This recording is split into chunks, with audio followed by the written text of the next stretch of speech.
Assalamualaikum warahmatullahi wabarakatuh mga higala igsuon.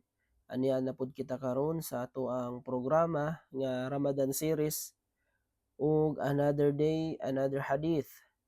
Ang propeta Muhammad sallallahu alaihi wasallam mga higala igsuon, iyahang giingon nga inna fil jannati baban yaqulu lahu rayyan yudkhalu minhu sa'imun la yudkhalu minhu ghayruhum akhrajahu Muslim wa Bukhari.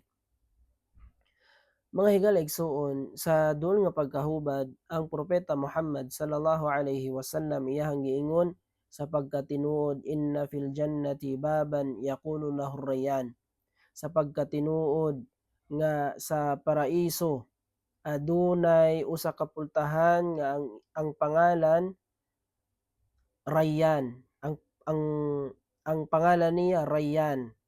Yudkhalu minhu saimun. Ug ang pwede lang mosulod niadto sa babor Rayyan o pultahan sa paraiso nga ang pangalan Rayyan, ang makasunod lang niadto mao kadtong mga nagapuasa. La yudkhalu minhu ghayruhum.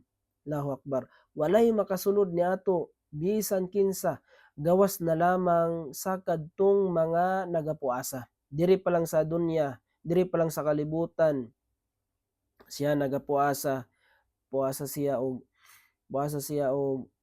buwan sa Ramadan, nagpuasa siya sa Lunes, Huwebes, mga sunna nga mga pagpuasa.